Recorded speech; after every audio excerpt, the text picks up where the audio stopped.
They called him useless. The SEAL general's hand cracked across his face in front of the entire unit.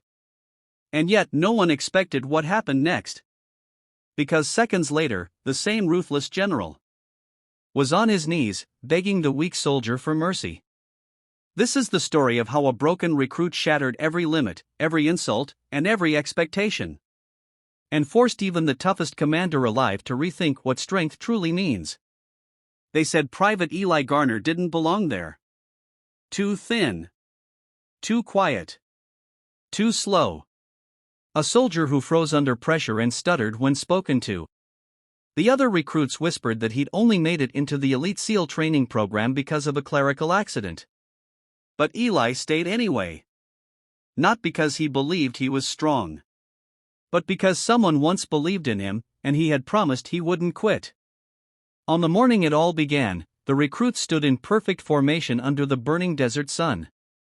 General Maddox stormed down the line like a living thundercloud. A man whose reputation alone could silence a room. Men feared him more than failure itself. And unfortunately, on that day, Maddox stopped directly in front of Eli. "Garner," he growled, "front and center." Eli stepped forward, heart pounding. His hands shook. His uniform clung to his sweat. But he kept his chin high, refusing to break. "You are slowing my unit down," Maddox snarled. "You don't belong here. You're dead weight. Useless." The word tore through Eli's chest like a blade. Before he could speak, the general slapped him. A sharp, humiliating blow that echoed across the silent yard. Some recruits flinched. Others winced. But Eli, he didn't raise a hand to his cheek. Didn't step back. Didn't break. He simply whispered, "Sir, I can do better." Maddox laughed, a cold, cruel sound. "Do better?" he spat. "You'll be out of this program by dawn." That night, Eli sat alone in the barracks staring at the sand-scoured floor. Every word the general said repeated in his head. Useless. Weak. Waste of my time. He wanted to leave. He wanted to disappear. But when he closed his eyes, he saw the face of the one person he never wanted to disappoint, his younger sister, Abby, lying in a hospital bed, smiling despite her pain. "Eli," she once whispered, "you don't have to be the strongest. You just have to be the one who never gives up." That memory lit a fire inside him. When the rest of the recruits slept, Eli slipped out into the night. He ran laps in the sand until his legs shook. He practiced every drill until his fingers bled. He whispered Abby's words with every step. "You don't give up. You don't give up." And as dawn broke, the general saw Eli still training. Still fighting. Still refusing to disappear.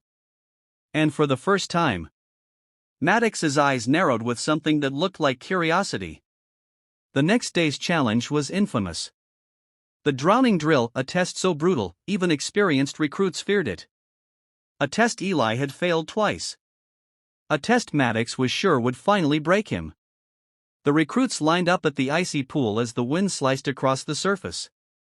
Maddox's voice boomed. "Garner goes first. Let's end this joke." Eli stepped forward, chest tight. He wasn't just fighting water. He was fighting every voice that told him he was nothing. When he plunged in, the cold hit like electricity. His breath vanished. His instincts screamed to surface.